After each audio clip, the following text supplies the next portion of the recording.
Assalamualaikum warahmatullahi wabarakatuh. Kepada yang terhormat, Pak Dahlan MPD dan teman-teman yang saya banggakan, saya Zahra Dini Lestari dari Fakultas Ilmu Pendidikan dengan program studi Pendidikan Ekonomi kelas malam A.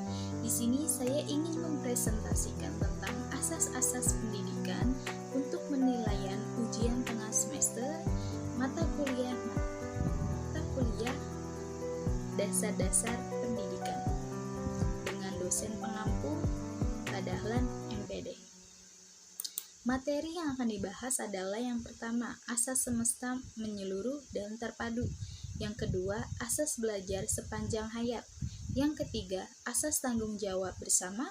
Yang keempat, asas manfaat adil dan merata. Yang kelima, asas Tuthuri Handayani. Asas keenam, asas kemandirian dalam belajar.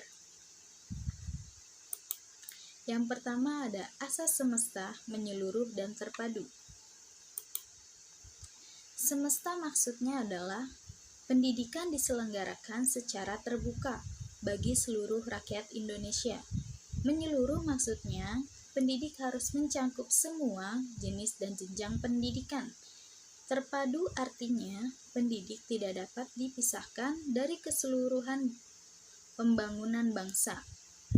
Jadi, maksudnya adalah pendidikan nasional terbuka bagi setiap manusia, mencangkup semua jenis dan jenjang pendidikan, dan merupakan satu kesatuan usaha sadar yang tidak dapat dipisahkan dari keseluruhan usaha pembangunan bangsa. Berikutnya ada asas belajar sepanjang hayat. Ditetapkan suatu definisi kerja, yaitu pendidikan seumur hidup adalah pendidikan yang harus. Yang pertama, meliputi seluruh hidup setiap individu.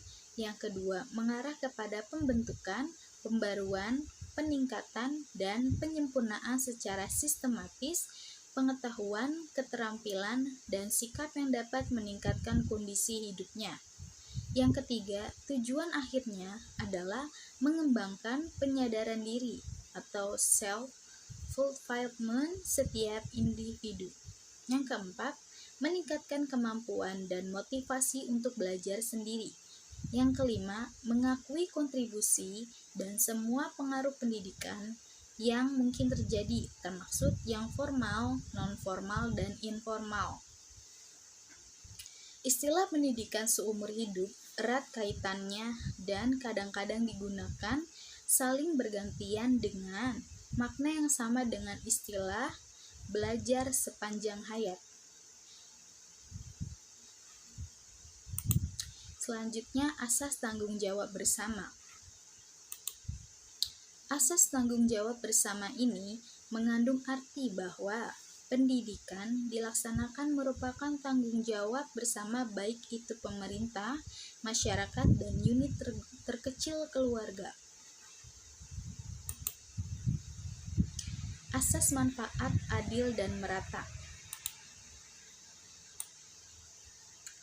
Asas manfaat adil dan merata ini dimaksudkan bahwa pendidikan itu dapat memberikan manfaat bagi kelangsungan hidup pelaksanaannya, harus adil tanpa mempermasalahkan ras, suku, bangsa, agama, dan merata hingga ke seluruh pelosok Nusantara. Asas Tuthuri Handayani. Asas Tuthuri Handayani merupakan gagasan yang mula-mula dikemukakan oleh Ki Hajar Dewantara, seorang perintis kemerdekaan dan pendidikan nasional.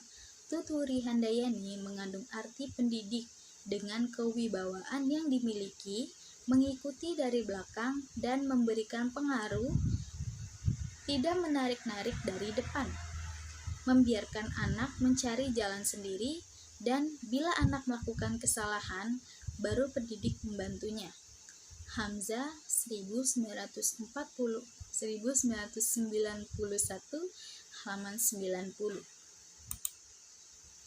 Dari asasnya yang pertama ini jelas bahwa tujuan asas Tuthuri Handayani yaitu A. Yang pertama, Pendidikan dilaksanakan tidak menggunakan syarat paksaan. B. Pendidikan adalah penggulowentah yang mengandung makna momong, emong, atau ngemong. Karya Ki Hajar Dewantara halaman 13. Emong mengandung arti mengembangkan kodrat alam anak dengan tuntutan agar anak didik dapat mengembangkan hidup batin menjadi subur dan selamat.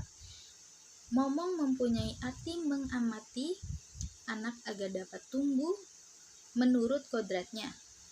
Ngemong berarti kita harus mengikuti apa yang ingin diusahakan anak sendiri dan memberikan bantuan pada saat anak membutuhkan.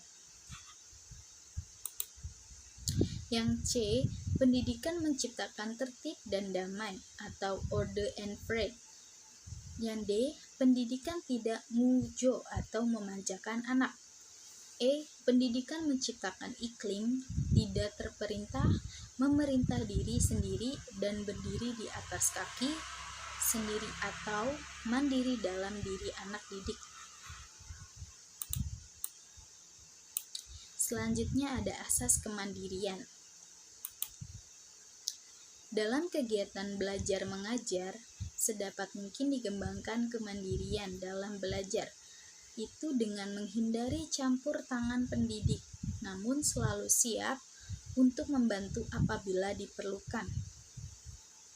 Perwujudan kemandirian dalam belajar akan mendapatkan pendidik dalam peran utama sebagai fasilitator, informator, dan motivator, di samping peran-peran lain sebagai organisator. Baiklah, itu dia presentasi dari saya. Semoga apa yang saya sampaikan dapat bermanfaat. Wabillahi taufik wal hidayah. Wassalamualaikum warahmatullahi wabarakatuh.